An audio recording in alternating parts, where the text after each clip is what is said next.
Hey everyone, so Michael Manaskanyan here again for our live Wealth to Real Estate weekly Q&A and underwriting session.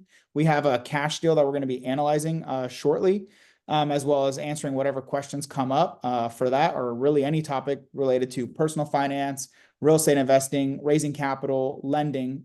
That's the major focus groups or the major focus areas of the Wealth to Real Estate community, free school community. So if you want to join, I'll have the link below of this video.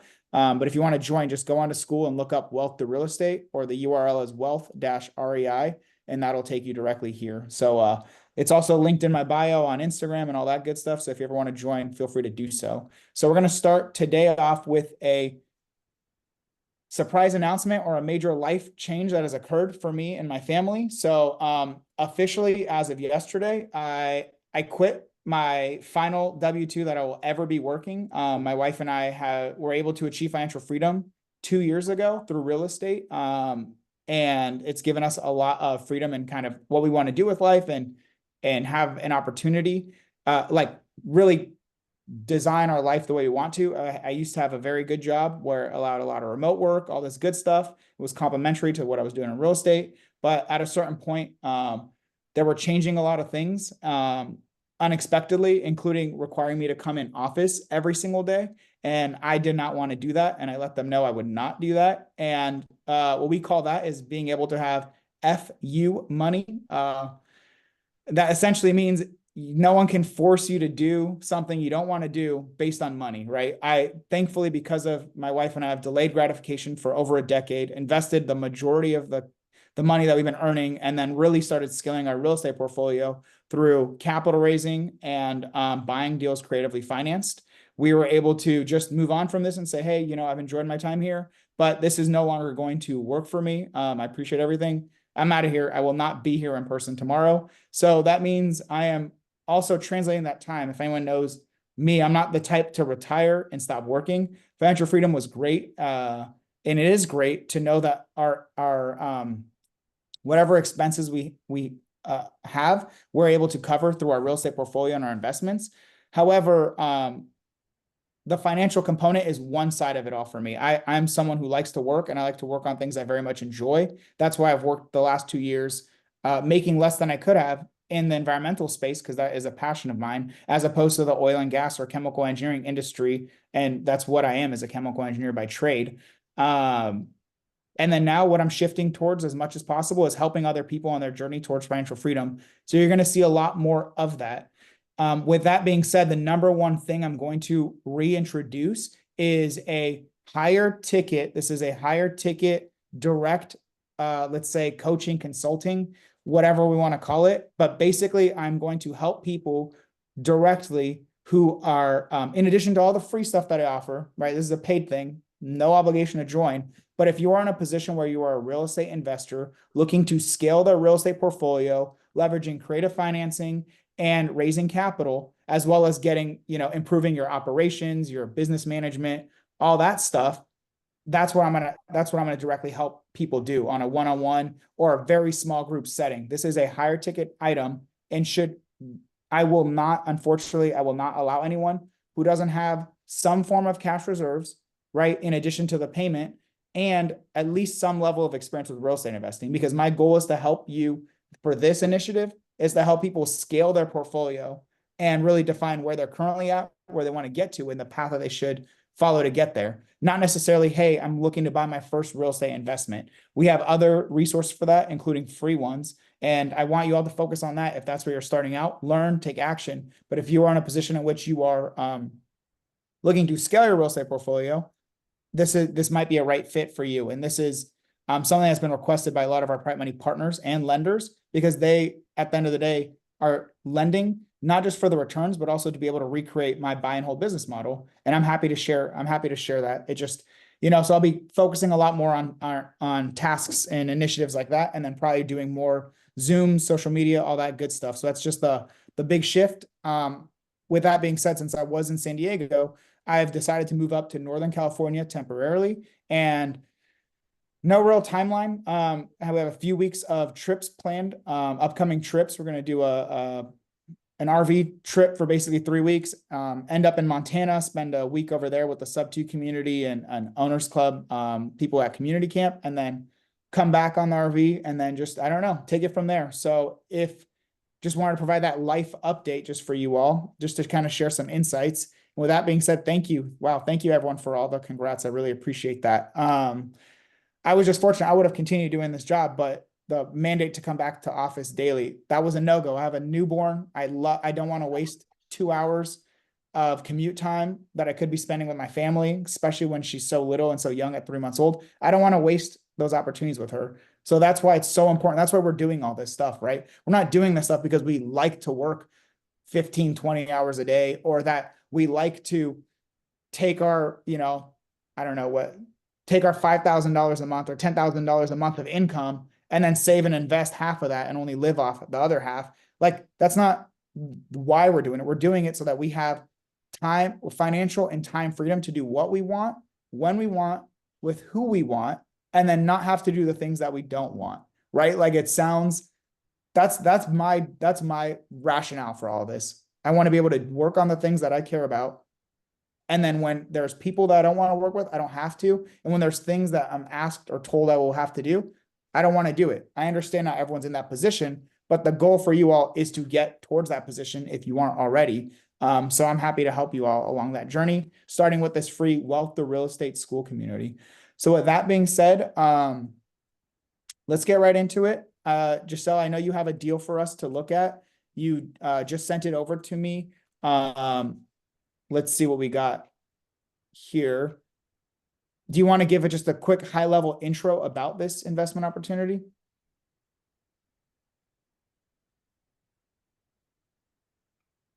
Unmute myself. All right. So this property came to me through a wholesaler. It's a cash deal, and they're telling me that it's a great fix and flip. It is currently listed on Zillow for a little bit higher. And yeah. Let's see. Let me see if I can pop this out. That'd be easier. There we go. Let me close this. Sorry, you're all going to see my messy desktop and my beautiful little daughter. All right, so let me move everyone's nice faces. Okay, so property is listed on the MLS for $719,000, under contract with the wholesaler for $670,000. Familiar with the area and have no doubt it can sell for $850,000 to $875,000. Here's the property. Okay, I'll actually just copy that and do it because I don't know what tab it'll open in. So we'll have that open. Single family. So it's a single family home being used as 3 rental units. Do you want to expand on that? So it looks like they've done like illegal, right, modifications. Modifications inside the home, the way that it's currently set up. Oh, I should have linked the other pictures, but anyways, the pictures look the same as those. You just can't see a lot. And so from his perspective, it could be rented, just fixed up with about 10 or 15 grand and left as is, or getting rid of some bathrooms, reconfiguring the home a little bit, knocking down a wall, making just a little bit larger, putting in about $80,000 to $100,000, including a new roof and things of that nature, and making it into a flip. The reason this particular home is very attractive to me, it's in my backyard. It's about 10 or 15 minutes from here. I'm familiar with the area. Every home in that vicinity that gets fixed or fixed up does sell for over $800,000. So, yeah. And yeah, so just for everyone's knowledge, Giselle's an agent down there, correct? I am. I'm a non-practicing agent, but that's right. That's you know what I mean. Yeah. I'm licensed to invest, for lack of a better word. But when things coming through my email and I see the zip code and I know the area, I've been looking at this, no joke, for like 3 weeks. Looking at it, trying to figure it out myself. I'm like, nope, sending it to Mike. He's gonna break this down. Now that for me, properties like this have too many red flags to even want to consider, only because I don't like unpermitted work, because you as the buyer are going to be responsible for whatever they did and the cost to fix it and get it back into conform, like, so it's conforming so that it follows a single family home and single family home. If that's your goal, then great. You should account for like the renovation costs to get it to that point. But that's one reason why I don't like it. And I mean, they're saying $10,000 to $12,000. I mean, I assume cosmetic, but I saw so many cosmetic issues. Like at minimum, we're gonna have to paint this house. That's gonna eat up a huge chunk of that budget as is. I saw trim and backsplash were missing, like damages throughout. Like you're not gonna get after repair value at all in this condition. But they're saying 10 to 12K to rent it out, kind of like a slumlord house. I don't buy houses like that, nor do that to my tenants. So that's what it sounds like. They're saying, hey, do some minor paint, little things like that for 10,000, rent it out as is. I don't really like that personally. I don't like to take a single family home. How many square feet is this? 1,800 square feet, and they 1835, turn to a right? 4 unit. I mean, that's pretty small units. But all right, so let's see and let's just analyze this. Would your goal, just to clarify, is it to fix and flip as a single family home or to rent it out as a Nope. multi? To fix and flip based on the recent comps that I saw in the area. And then I kind of copy and pasted and put them on there. If So you want, if you want to do into like a, not a luxury, but to make it look like the recent comps in the area, without a doubt, it would sell. There's a hospital nearby, by the way. It's just it's a little bit of a higher end area bordering the city of Coral Gables, the city of West Miami, where houses do well there. And one of the most recent comps sat in the market for 6 months, but from beginning to end, from the point that they bought it at 540 till they sold it for $1 million, it's beautiful. And I want to say that's the first comp that you'll see on there. Okay, so My biggest question, and then that's the last thing, was where I struggle with from the underwriting part is hard money lender fees, holding fees.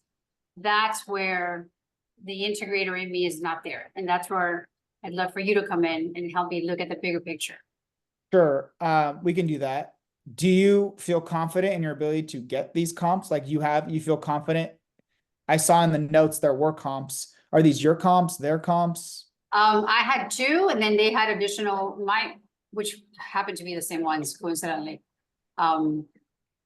So 6490, the first one, I think I bolded it in the notes. 6490. Yeah. So let's start. For the sake of education for everyone involved, let's start with comping this property and seeing what we estimate this after repair value would be for a 4-bed, 3-bath, 1,800 square foot property that's been fully renovated in this neighborhood. So let's start with that. Let's start with comping first, and let's start with that. So as always, if and when you download the free or paid real estate investing calculators, you're going to have, we're going to end up with a screen like this, right? Anytime you need a new copy, right? You're bookmarked this and you just make a new copy. For you, then you should change the name, and I'll call this, whoops. We'll call this bad boy Miami. I'm gonna call it Miami G for you.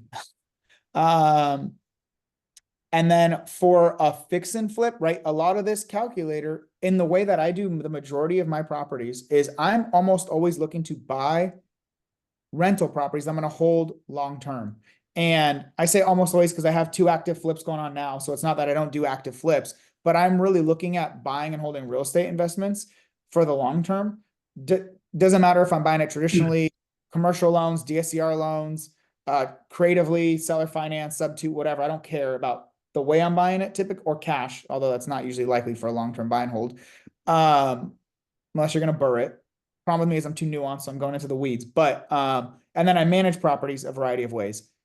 Pad split, rent by the room, short-term rentals, mid-term rentals, long-term rentals. We have sober living homes, another subcategory of co-living properties or management style.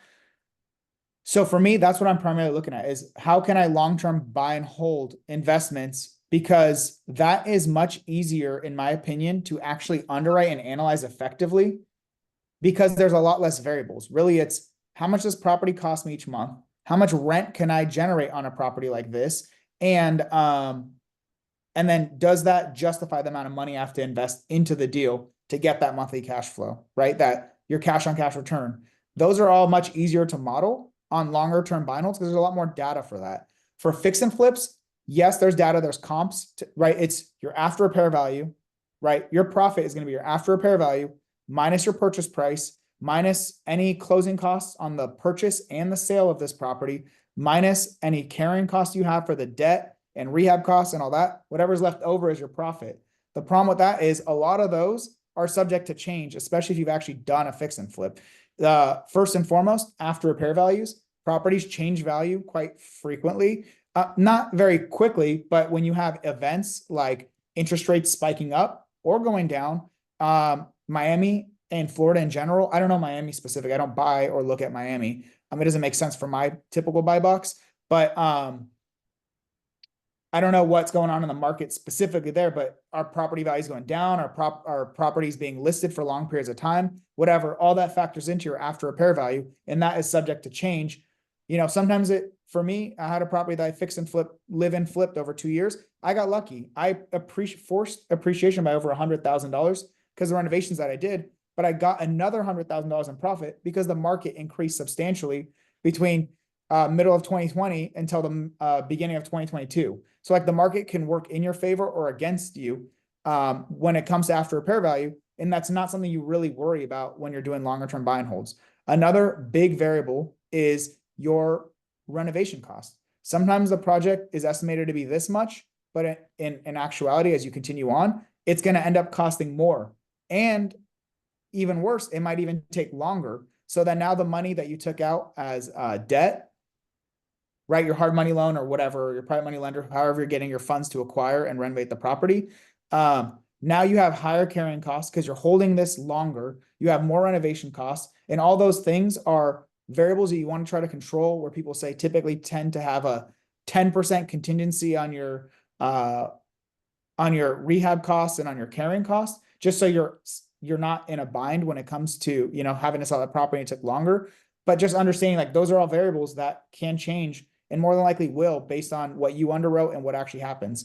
The better you are doing that in that specific market with those specific contractors, the more precise your data gets. But that's where I prefer analyzing longer term rentals, especially with only cosmetic renovations, as opposed to large rehabs and fix and flips because of all those variables. That doesn't mean we don't do fix and flips. I just want to caveat where I think there's actually more risk and more variability in longer term buy and holds. I mean, in fix and flips than longer term buy and holds.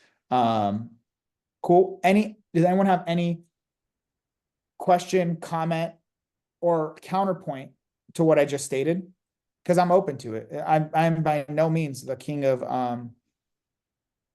fix and flips. We do a few a year. I've done a few in my lifetime, less than 10. We're doing 2 right now. We're only doing those with 6 figures plus in profit. So over $100,000 of profit would be generated, which gives us more than enough wiggle room if the variables change that, if the variables change a little bit, that we will, we'll still be good. So let's see. Claire, how did you decide when to do a flip given the additional risks?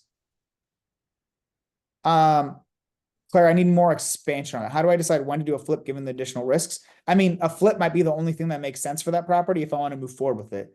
So a property might have a lot of equity spread based on the information provided to me, the after repair value and the current, the purchase price, right? But it may not make sense as a rental. So if it's not going to make sense as a rental, I'm not going to buy and hold it, but I might have an opportunity to be able to flip it and generate some money, some profit, based on the equity spread itself.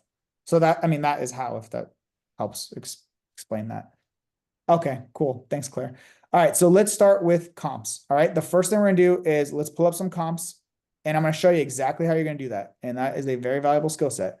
So our property is 6540 Southwest 25th Street. Don't steal it from people within our community, right? Don't do that. Let's see. So the first thing you want to do is go to this property. You can do it on maps or you can do it on Zillow, but you need to know where it is located first and foremost. So we're here, Miami, 95, all right, right there, 959. So you're going to pull up a separate Zillow for that area. You don't really need boundaries. You can get rid of that. I just put Miami so I can get over there. And the very first thing I do is I'm going to change it to sold, right? We don't care about properties for sale. We care about those that have sold. And our price, I'm going to set this to a really high number. Why? Because I don't want all those damn bubbles right in front of me. So you're just going to clear out all the data first. Oh, I lost track of where we're at. There's Miami 95. Kendall highlight.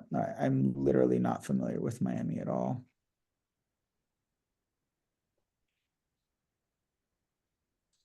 Kendall, okay, it's like here, 95. There's the airport. I think we were close to that. There's the airport. We're a little south. 41, 968. Okay, so right here, 968, 41. And you're going to want to get as close to that property as possible starting out. So it's right in the middle, right off 67, Southwest 67th Avenue. Perfect. And then that. So right here. So it's right in this area. And we could even find the house itself. So was it just south of Coral Way? It's right here in this little cul-de-sac. Perfect. So it's right here, right? If we change this to for sale, remove this or reduce it, we're going to see that. Well, we should see that property. Oh, wait, there's a lot of other filters in here. Let me reset my filters. There we go. So it's right here, right? This is the property for sale. That's one of the skills you got to learn is find this property on Zillow, right? And there are several other properties for sale at larger amounts. So that's great too, depending on the recently sold. We might have to look at active listings and see what traction that they're getting. But okay, so that's what we're going to start with for sale. We're going to want to look at sold. So your goal for determining your after repair value is to find comparable properties in size to the one that you are looking to purchase and then flip, and then determine what is the dollar per square foot of a property that has successfully sold in at like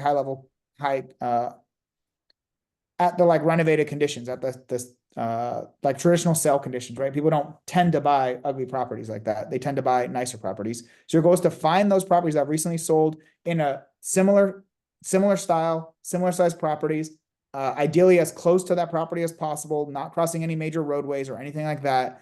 And then these should be an after repair condition, right? We're calculating after repair value. So it's the turnkey condition. The end buyer is going to buy it and move into it, not a fix and flipper is going to buy it. Like this property right here, theoretically, I don't know, we'll see, but is priced at a price in which I think is a discount because they know the repairs need to be made. The after repair value should be theoretically higher after renovations are made. And we're going to see, is it worth it or not? Like, is that property worth it? So we're here. Yeah. Oh, I'm gonna mute you, Micah. All right, so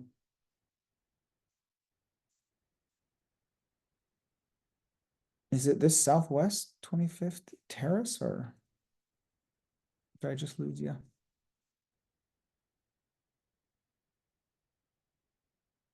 Okay, so it's on that side.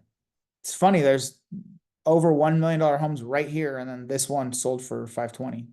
All right, so let's now start with filtering. So we filtered, we're not going to filter on price. You don't want, that's not a filter you want to do, but you want to go to the location and then you want to add some filters starting with the bed and bath. So this is a 3-bed, 2-bath or 4-bed, 3-bath, 1,800 square feet. So I will look at properties that are 3+ bedroom, 2+ bathroom within 1,500 to, 2,000 or 2,100 square feet to get a rough idea. We want properties that are within similar size to this one. So let's start with that and see how many data points we have. So you want, what I say, at least, well, let's see, at least 3 beds, at least 2 bath. Apply that. Home type, we just want houses because that's all we're looking at is a house. And then we want our square footage. It was like 18 something. So we can say, let's go tight first, and then we can loosen it up if there's not enough data nearby. So 1,750 to 2,000. Okay, so we're looking here. And there's a lot of properties that, oh, the other filter you really need to do is you want to look at properties that have sold in the very recently. Let's start at 30 days and see if we need to go back. Okay. So nothing has sold of this criteria in the last 30 days. Let's look at 90 days. Okay, let's apply that.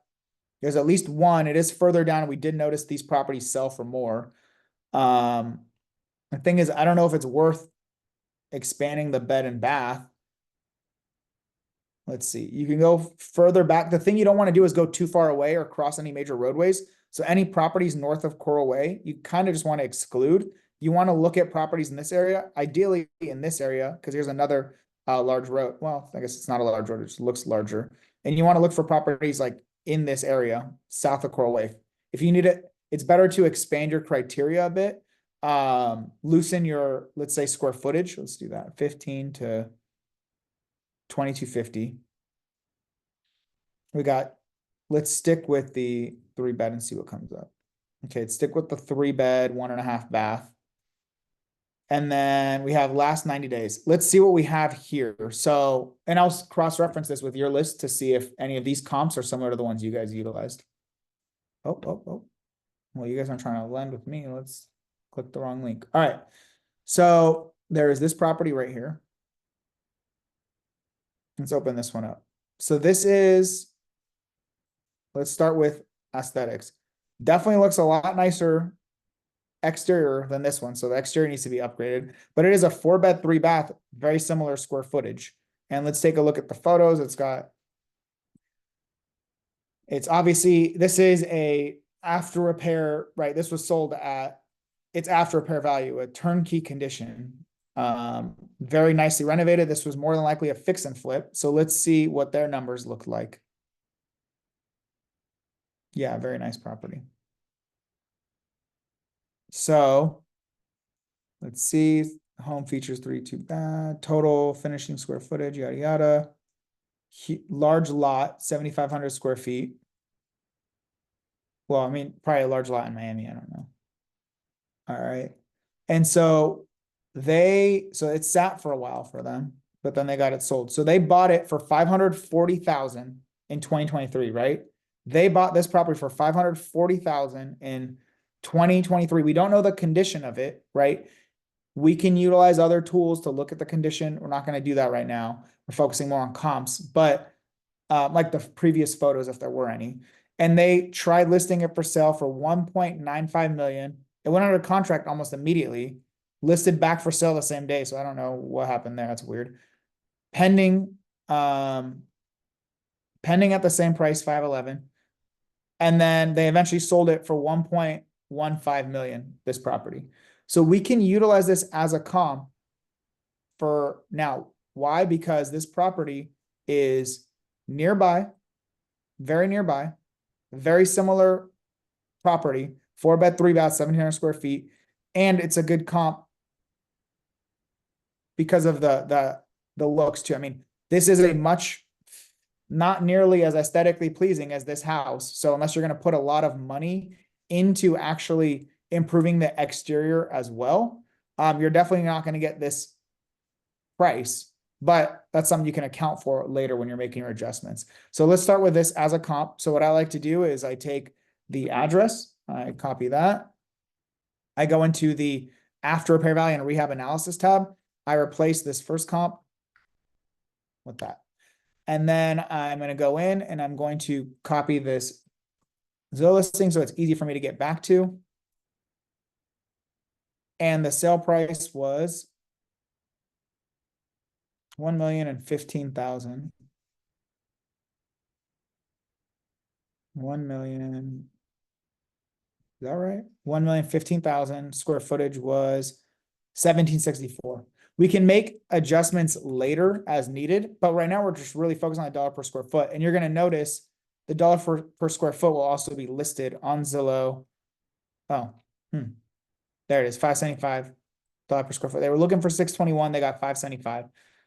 And we know at the highest end, this property will sell for 575 a square foot because this property is in nicer condition than you can probably ever make this property because of the exterior. So we know it will not sell for over that amount, at least in current market conditions.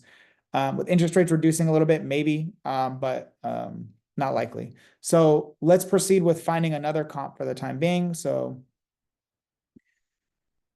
Zillow, Miami.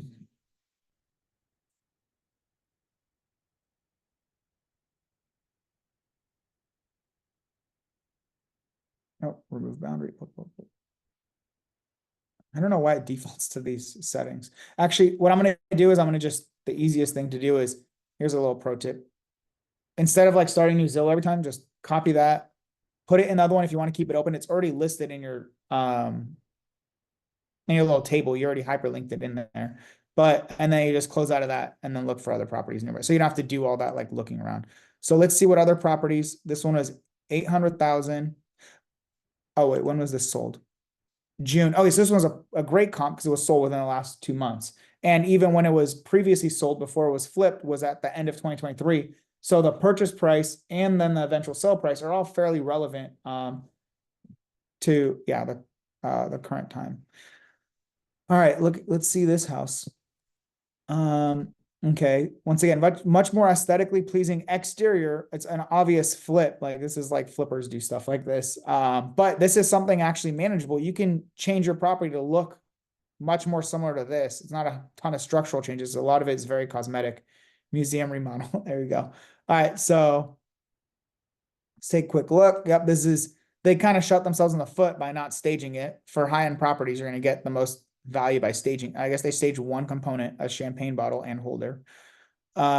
This kitchen, can you imagine paying almost $1 million and this is your kitchen? It's like an apartment. But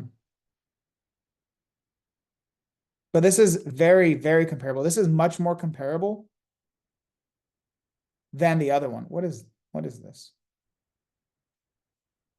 They got a little ADU maybe? Also a decent lot. All right, let's look at the description and see the journey of this property selling. So quickly review the description. Beautiful renovated house, 4-bed, 2 full bath, home office or in-law suite, updated kitchen with brand new stainless steel appliances, new tile throughout, new AC, no HOA, big patio for pool entertainment. Okay. All right. And this property was, let's see, this was an obvious flip. So listed for sale in 2022 for 697. Price changed to 686. Pending sale a month later at 686. Sold for 640 at the end of 2022. So this one sold for even more than the one that was sold in 2023. We don't know what the condition of that one was versus this one, but it's funny. This is a larger square footage property. That kind of sucks though. Because these guys bought it for more and sold it for less than the other guys who bought it for less and sold it for more. I mean, it sucks. Obviously, those guys, depending on the rehab and all that, but their time frame was so tight too. Like they probably made really good money on that other flip. So sold for 640 in 2022. So this is the pre-flip price, right? The pre-remodel price is what I would assume. Well, it is because this is fully remodeled, you can tell. And then it took them a couple months to get it renovated and listed for sale at 870. However, man, took them 5 months before they did a decent drop. I mean, they dropped it a bit. They were probably, because they bought it so high and they had their rehab, they probably couldn't go down much more. Otherwise, they were going to lose money on this thing. They probably did lose money on this. I don't know how much the rehab was, but they probably did lose money on this. So between when they listed it for the first time at 870 in 2023, they eventually sold it in May 2024 for 800, right? So that's good to know. So let's go with that. Look at this dollar per square foot is massively different.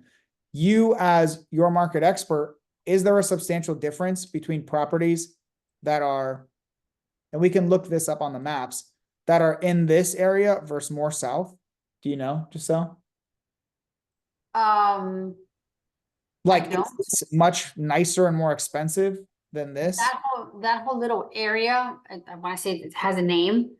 And because it's really close to the city of Coral Gables, properties tend to sell faster. The justification between the one you're looking at now and the first one, I think two things. I did a little due diligence. Like I became completely obsessed with the first remodel. Yes, they got it at a good price, and I have a feeling it's somebody in the neighborhood. I found out who the company was and all that. And to your point, they put more money into it. It's a corner. First of all, it's a corner unit. The first comp, it's a corner lot. Not sure how that adds more value to their property, but it may. But they did substantial more work than the second one that we were looking at now. justifying, and he got it at a really good price at 540. I mean, that's crazy. Oh, my comps are your comp. That's so funny. Okay, so 6490 is Yeah. the one you had. And what is this one? 6261. Oh, so you have, okay, so we're on the same page with these two comps. All right. Again, only because it's literally like 4 or 5 blocks of homes bordering 2 major cities that's very desirable in South Florida, here in Miami. So that's why houses may sit there 6, 7 months, but most of them, when you look just big picture, you zoom out and you see what's been sold, you see the high 8s. So You zoom out in this pocket. Well, it's weird yeah, because there's this a pocket there, yeah. closer, but for some reason, what we saw was the homes right here are selling for substantially more. What's going on here? Substantially more than in this little pocket and elsewhere. So let us, what do I want to change? But it's getting, yeah, because it's getting closer to, see how it says on the bottom right-hand side, Coral Gables? That's a really high-end city. Bottom right-hand side, Coral Gables. You'll Let's see see. Coral Gables right there, Wayside Park, that whole area, 57th Avenue, Alhambra. Those are, it's like what they call old money. Okay. Old money homes, yeah. That's where it's really helpful to have market knowledge, especially on fix and flips, because you're going to want to understand this information. All I could do from here quickly is do like a street view and run around and see what these properties look like and all that. But having that local knowledge is really important when you are doing fix and flips. I don't like to do necessarily remote fix and flips, out of state fix and flips. We do them, but my partner or I are somewhat within proximity, and we can, keep track of our GCs and just keep track of progress. Let's see this 899. Oh, this is not even comparable. This is way nicer. Like this style is way gentrifying the middle class. Yeah, to high end. This is way nicer. Like from the exterior, the aesthetics of it. But yeah, and that one you can tell that someone is living in it. Yeah, because like you wouldn't stage it with a Right. Like, I mean, they did make it look really nice, which is great. And no pools or anything like that, right? You want comparable, similar lots, similar things like that. And you actually have this one too? Let's see. I don't remember. Let me see. I don't know. Yeah, you have 6501. All right, there we go. Okay. That's one less bedroom. Remember though, these properties are, yeah, this one is a lot smaller. These properties are all nicer from the exterior, all nicer. So you're not going to achieve the same level. You're not going to achieve the same purchase price of them based on the data that these ones sold for, because these are they have a way higher curb appeal than that property. No matter what you do, it'd be very hard to like match this curb appeal. Of the 3 comps that we've seen, they're all That's nicer. my favorite comp. My favorite comp is the first one. This one? They just get such, we have time and you're bored, if you go to Google Maps, clearly that first property, the first comp was sold off market, because I looked on the MLS and there's nothing. But if you go to Google Maps and you just put in that address of the first comp, the really nice comp, you'll see what that property looked like before. They did a lot of work to it, minimum 100, 150 grand into the first one. But right. You had that margin.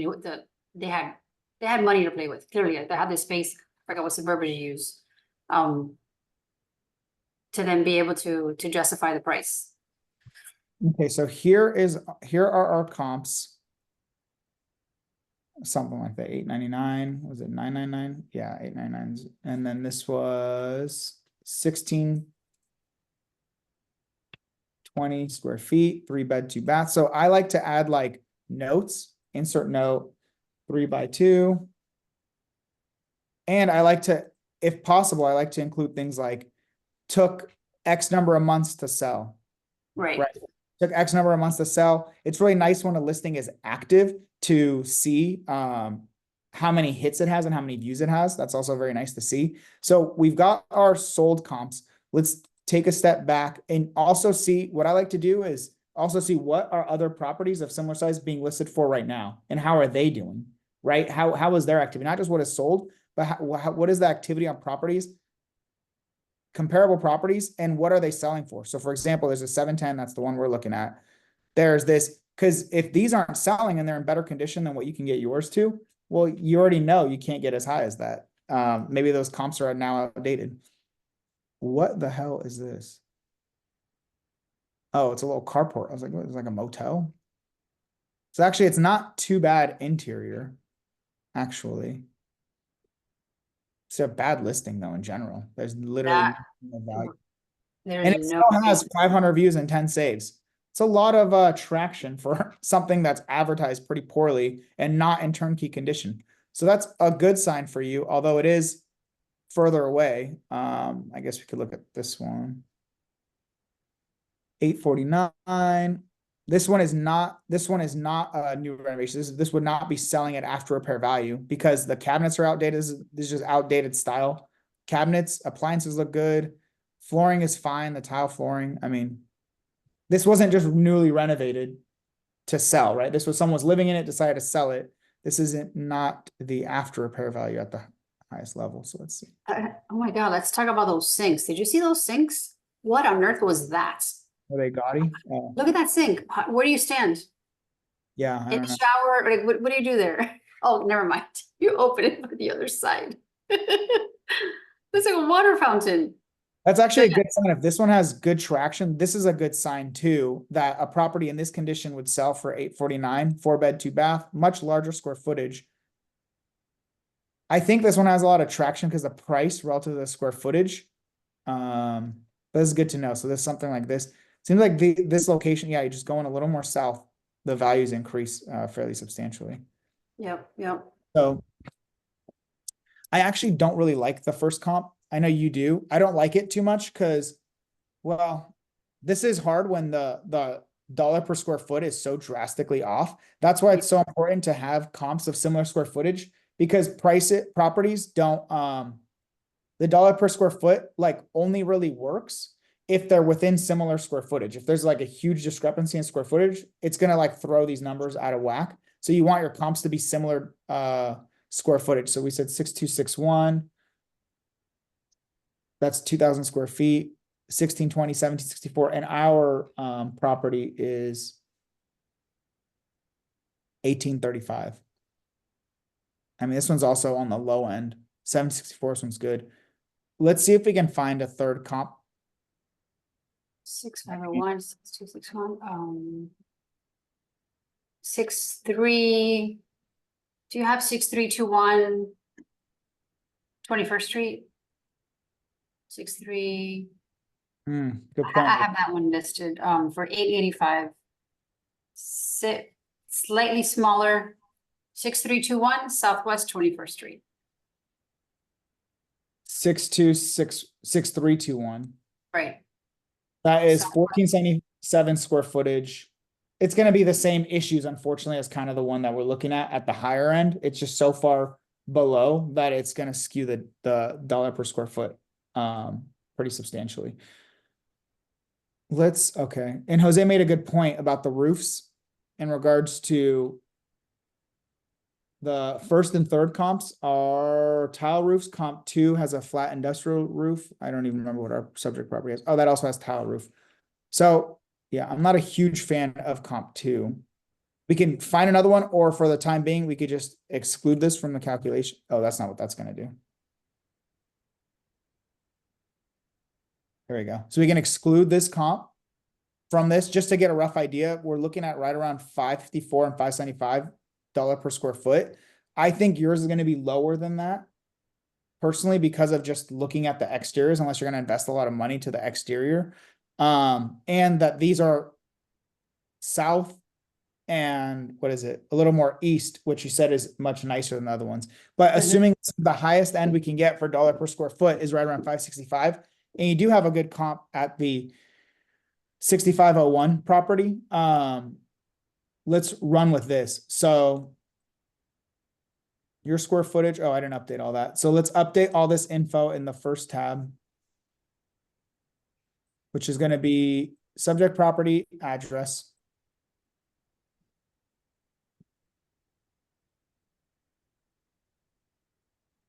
It's a 4x3.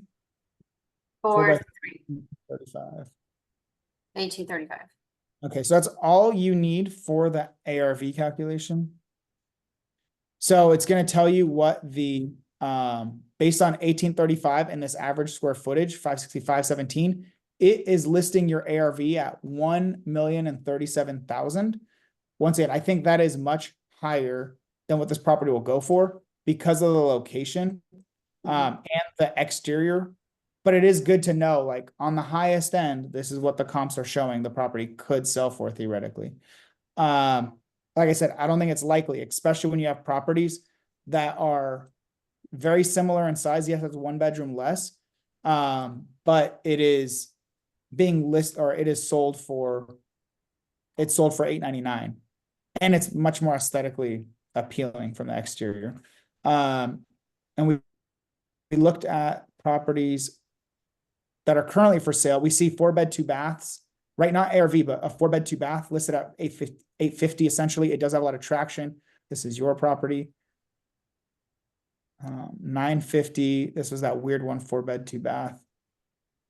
If that house sells for 950, the conditions it's in, that'll be impressive. It won't. I don't think it will. I mean, I don't know. Who knows? Here's another totally flipped property they're trying to sell for $1 million. Let's see the story. I mean, it's on the other side of the street. It's very different looking entirely. But let's see, 30 days, 154 saves. So this one has a lot of traction at this price point. Very different, but at least you know people are interested in these properties. This one was I hadn't seen that one. sold for $525, literally in June. Wow. In a few weeks, they listed it for 1,150,000 and have reduced it to 999. They have a lot of traction, but it hasn't gone pending yet. So we'll see what it actually sells for, but at least we know it's not $1 million. This further confirms that it'll be tough, even though it's 1 bedroom difference. This further confirms that over $1 million is like pretty unlikely for a property like this. Nonetheless, so you need to determine what now. You need to understand what are the things you need to consider for your fix and flip? Your purchase price, rehab budget. You need to understand your carrying costs, and that depends on debt. You have closing costs 1 and then closing costs 2. Right, so you have closing costs when you buy it, and you're gonna have other closing costs when you sell it. And then we're gonna just say your purchase price is includes the wholesaler fee and all that stuff, right? It just whatever you have to pay to acquire the property, because assume the 6 whatever that they told you 670. fee, right? That includes their assignment fee. That includes your assignment fee, yes. Okay, so 617. No. 670. Oh, 670. Which is And your super high. profit is essentially your ARV minus all this is what your profit is going to be on this. Your question is, so for rehab, so what I do is I can do a quick estimation for what the property would what I could anticipate what the rehab would be. But really what I do is I send out a few contractors and get quotes during due diligence. Like before I even put on a contract, I'm gonna send multiple contractors to get me quotes. That's what I do, because I'm not the best at just anticipating full rehab costs and all that, because stuff might come up and all that. I'd rather have, especially because we're operating in multiple markets, I'd rather have general contractors in that market go and actually tell me what their quotes are and see if they're in alignment with each other, and their how long they anticipate it will take is in alignment with each other. They don't need to give me an itemized breakdown, but a breakdown of total cost and timeline is very valuable, especially from those in that market. So 100,000 is a number that wholesaler came up with. You know, he's a flipper himself. And he said, I was thinking of keeping this property for myself, but I have so much money going on right now, like stuff he's, I guess, short cashed, whatever the case is. So he's not keeping it because he was thinking of keeping it and flipping it himself. And he's like, I already went out there with my contractor, blah, blah, blah. And this is what we think it'll cost to rehab and get it up, get it up to par to a true 4, true 4.3. What'd you say? How much did you think it would cost? So he said 100. He said 100. I don't buy that because it's hard to say. It's hard to say because I can't really tell how this house is split up the way that it's listed in the way that it was presented to you with. There's a 1 bed, 1 bath, this and a that, like there's a 2 bed, 1 bath, 1 bed, 1 bath, 1 bed, like how much structural changes you have to do and how long is it gonna take? Like, was it permitted? Was it not? Are you gonna permit it? Are you not? Like, it should be easy to take this, especially if it was unpermitted, and get it back into a single family home, condition and just sell it. That would be the easiest. But it's hard to say like the full scope of the rehab. You said around 100-ish thousand. Yep, So let's just say, a little higher. what do you want for the rehab budget? So let's just go, I don't know, I would say like 150 max. It should something come I was up. gonna add a contingency in there, but you've already added the contingency. Your closing costs themselves are, let's just say it's a cash deal, but you're still gonna have to pay points when you get your hard money loan. If you have a private money lender funding the gap funding for that, that may have points, may not have points. I charge points for gap funding, so let's just say 6% of the purchase price. Or, well, that's not true. There is an agent involved. Are they paying the agent?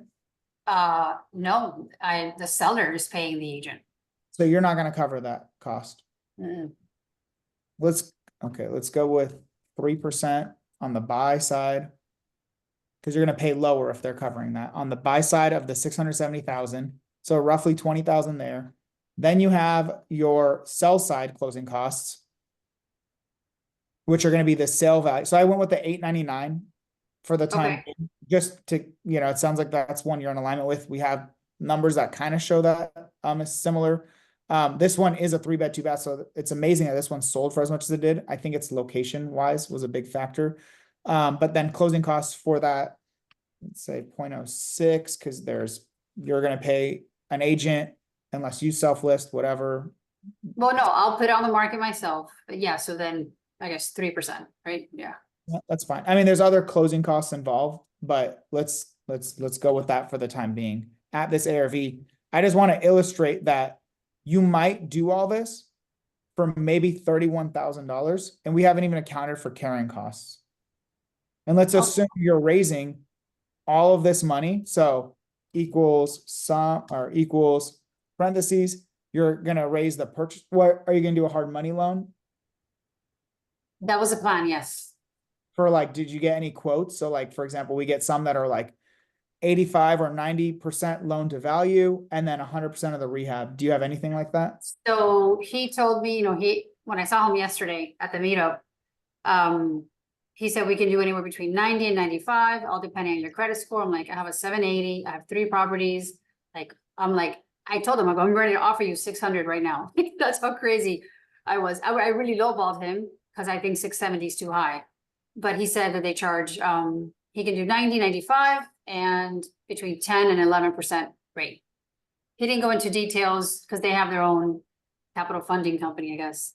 So if that's the case, then why is he not doing it? It sounds like he's just making stuff up for why he's not doing it. If he's got capital funding, all that, he would. I don't think he wants to deal with it. I think he has too much going on and doesn't want to deal with it. That's what it kind of felt like. That's the vibe that I got, that he has so much money out right now, 3 flips and properties he can't sell, that he can't get himself into another one. Cause he's like, if I were to keep it, I would just want to rent it out. I'm like, you can't rent it on those conditions. You and I both know that you need to fix that whole house up inside to even consider like a pad split or something like that.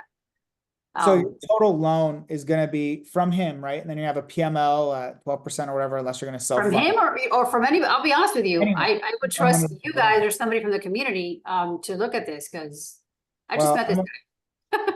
So let's say, the amount that you're gonna need to raise is 90% of this. He'll probably cover the rehab budget. Yes, they said yes, 100%. So your loan, I can make a little calculator for this. Like I said, I don't do a ton of fix and flips, but so your purchase price times 90%, right? So 90% of the purchase price plus the rehab budget. And usually you account for a lot of these other fees in there. If they allow you to, you'll account for these other fees in there. Otherwise, you're gonna have to come out of pocket for this stuff. The closing costs on the sale don't really matter because they'll come out of the equity you have. But the purchase closing costs, unless you're paying for that out of pocket, someone's got to pay for that. Your gap funder can pay for that too. It just depends on how it's structured. Let's assume for this sake, the loan from the hard money lender is 90% of the purchase price and 100% of the rehab budget, and that's it. So his loan is 753, and then your PML or equals 0.1 times the purchase price plus your closing costs. And then you're going to probably have them cover your carrying costs. If I put that into this formula, it's going to break it for the way we're going to calculate it. So we'll do that after. We'll manually add that. So it's going to be right around 100,000 from a PML. All right. So let's see. The carrying cost on this would be equals, how long do you think this rehab and sale would take you? 6 months? That's the number in my head. I'm thinking by March of next year, that could go into the market and rates have stabilized, and now you have way more buyers and higher offers. That's my thinking ahead. So the hard money lender, the points would be 2 points, right, of the loan amount. You're going to pay him 2 points on that. So 2% of it up front, or maybe paid out at the end, whatever. So there's those 2 points, plus he's going to lend this out to you at 12%, but divided by 2, because you're only going to do it for 6 months, right? So this is accounting for the 2 points you're paying the lender, hard money lender, and then 12% interest, and just divide by 2 because it's only going to be 6 months for you, okay? So that accounts for the carrying costs just for this loan. Well, now you have to account for your carrying costs for the PML as well, which is going to include probably something similar. I would assume it's the same thing, just a different. I would assume it's 2 points and 12% as well. Yeah. But it's going to be, instead of H11, it's going to be H12, because now it's a private money lender amount. So your carrying costs are $72,434 at 670 purchase price, right?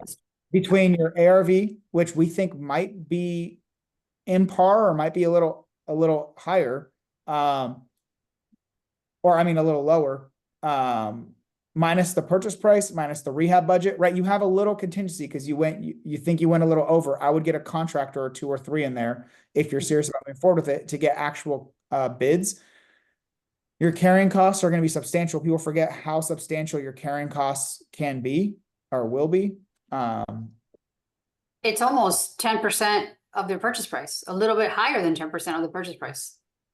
Which makes sense, right? Because you're essentially paying your private money lender 14% interest between the 12% annualized return as the lender and then the 2 points, right? Because that just basically gets added onto there if it was a full year.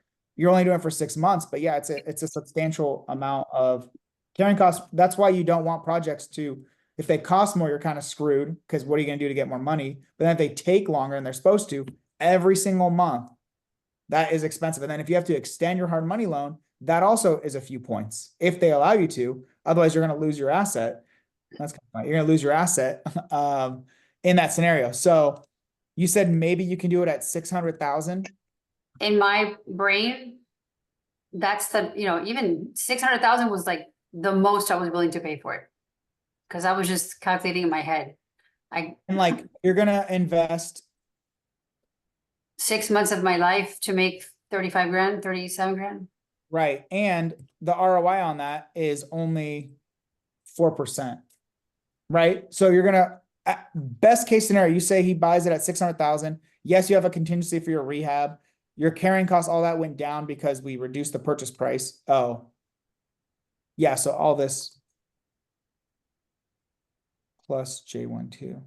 Okay, good. So that's 90% of that plus 150. Yep, perfect. And then that is, so it's all tethered to whatever this purchase price is. So I can create some little table for you guys like this so you can utilize it. So it's repeatable. But you're going to do it all for 40,000 over 6 months. And I'm not laughing at $40,000. A couple thousand a month is solid, but you have to go through all this risk to potentially generate a 4% return.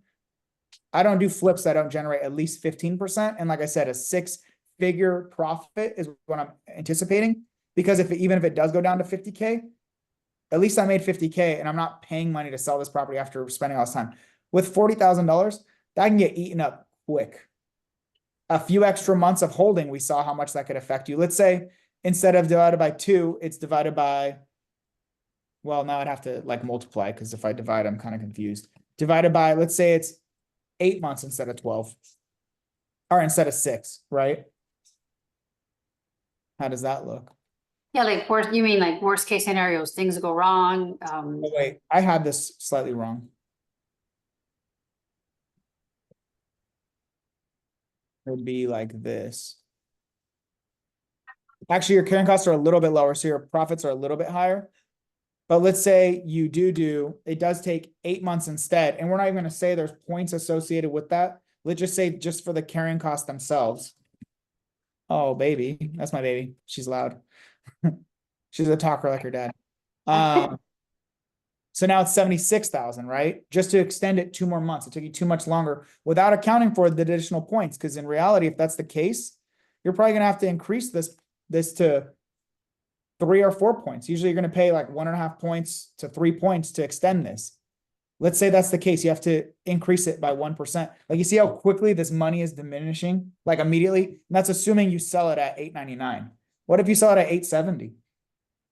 What if the seller asks yeah, you, or 850, honestly, yeah, between. you know what I mean? I don't like I never that. thought it'd be 99. I'm thinking 850, 875. And I'm thinking conservatively, like worst case scenario. Right. Worst case scenario, you're going to lose a decent amount of money, tens of thousands of dollars, more than likely. Might be worth it for you. Best case scenario, you make, let's say you purchase at 600, you sell it at 899, and the rehab's 100,000, and you get it done in 6 months, right? Let's say best case scenario. And I love to analyze that. You guys see when I'm analyzing my long-term rentals, I'm looking at worst case scenario with all my reserves accounted for, and then best case scenario with no reserves accounted for, because I know I'll end up somewhere in the middle realistically. So it's really good to know what is your best case scenario. If it's not a screaming good deal in your best case scenario, why even waste your time? Go find a better deal. So best case scenario, you're going to get 11%. You sell it at $899.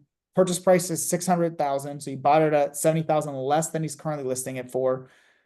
Your carrying costs, you're done with everything. Oh, wait, this would be 2%. You're done with everything in 6 months, rehab, permitting, whatever you need to do, and listing it and selling it. There's your closing cost for the acquisition and the closing. So your profit is almost 100,000. That's pretty solid. 12% profit or return on investment over that time period. That could be great, but that's like your best case scenario. Your best case scenario should be like 15, 20+%, right? Because then we saw worst case scenario, you're going to lose some money. It's like you're going to end up somewhere in the middle of that. Is it worth that risk for you? For me, it's not.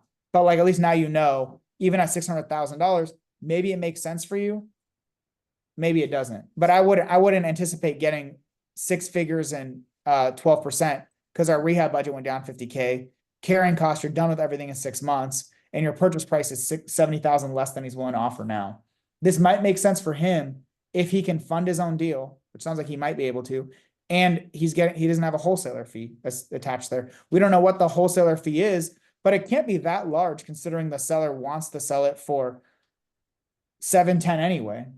I don't know what he locked it up for, but it can't be like too far off this amount. And he obviously didn't even lock it up. I don't know. Does he own this house? I don't understand. No, yeah, I not have under contract, I don't know so- how on earth I don't know how on earth they got in touch with either they did something with the realtor agreed to get it under contract while this is still, I didn't have a chance to ask all those questions yesterday. But to your point, I don't know.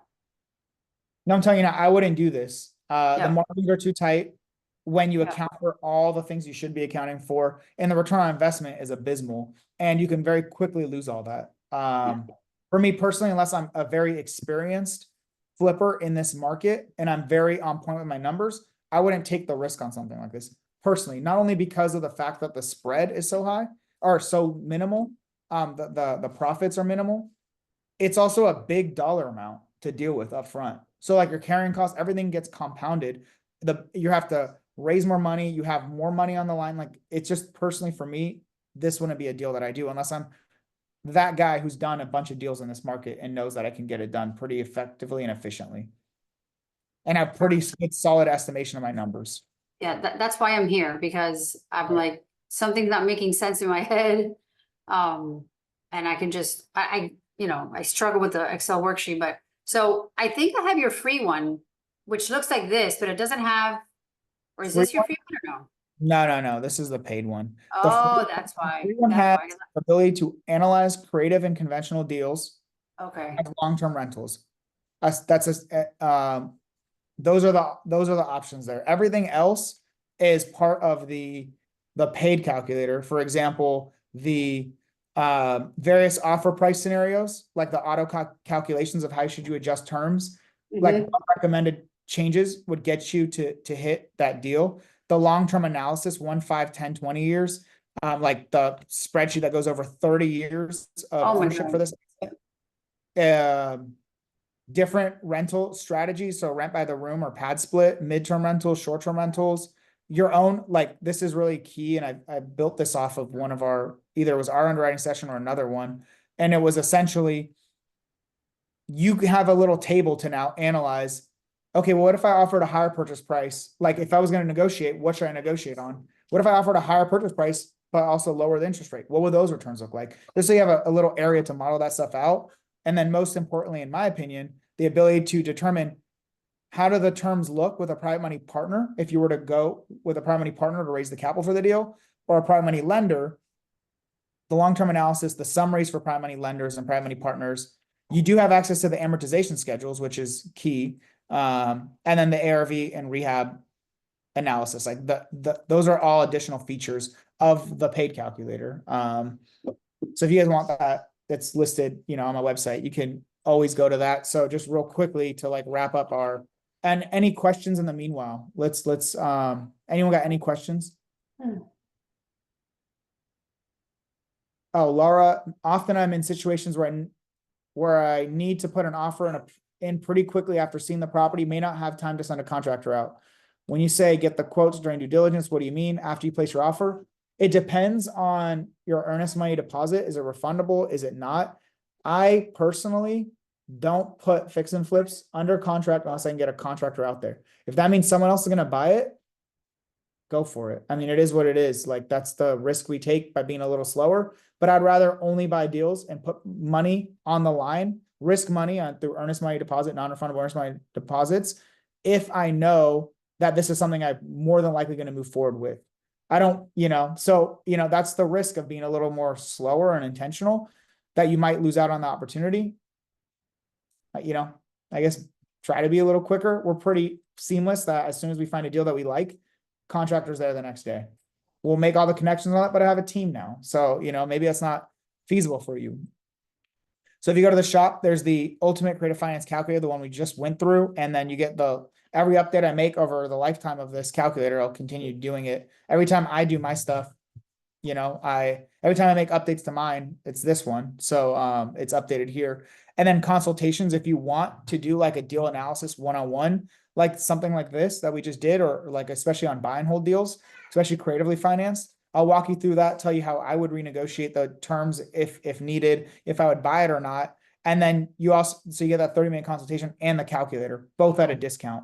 So there are those options if you're interested in it, or just the calculator itself. I'll tell you, great reviews on this. It's up to you if you want to utilize it or not. Other ways to stay in contact. We talked about the school community, Wealth to Real Estate, right? This is what we do these live calls in. Instagram, hey, you could be my 3,000th follower. That'd be cool. And then YouTube, if you want some of this long form content, deal analysis, that kind of stuff. And there's gonna be a lot more content moving forward about deal analysis, capital raising, all that good stuff. Cool. So any last minute questions, anything anyone needs before we wrap it up for the day? This was great. Thank you so much. So this is recorded. Is there any way that I can go back and review it again? Yes, great question. So we have our classroom, right? In the classroom, everyone gets access to start here. You have to unlock each of these other levels: traditional real estate investing, creative real estate investing, and live underwriting recordings. You unlock these by engaging with each other and increasing your, I don't know, school points or whatever, and it shows you on the leaderboards what you unlock at the different levels. The live underwriting recordings, since I want you all to engage a lot with each other and be present during the lives, you have to unlock it at level 6. I'm just barely about to get there, right? I'm about to get there. So it takes 2 months of engagement. I mean, honestly, you guys engage way more than I do, and it's appreciated that you all connect with each other so much. But yeah, that's when you would unlock it, is under the live underwriting recordings when you get to level 6. So it's going to take a little time to get there. And the idea is that you know, I want you all to engage with each other, connect with each other, collaborate with each other, partner with each other, communicate with each other on the school platform, right? Share deals, underwriting, whatever, and then you'll unlock all that stuff. And that's when this one will come out, right? So it'll be uploaded to here and you'll unlock it then. I will be adding an additional option for, like, I don't know what the dollar amount is. You can just unlock everything in real time if you just want to just pay and just unlock everything and not have to like engage with each other. You can do that. I'll offer that option, but because it seems like there are people who are just like, that's what I want to do. So that will be an option as well. But yeah, that's how you unlock it, through engagement with each other. Cool. Oh, Roy's here too. Roy's newer in our community. It might be hard for you to say hi, but you can say hi next week if it's tough. Yeah, I'm driving, so I was listening to the call while I'm driving, but very excited to get more into the community. Of course. Thank you for being here. I know you're a little busy right now, but if anyone has any questions in the meanwhile, please feel free to drop them in the school community in the like forum boards. And then otherwise, I'll see y'all next week. Thank you. Thank you, Mike. Appreciate it. Yes. Thank you. Thank Bye, you, Mike. everyone.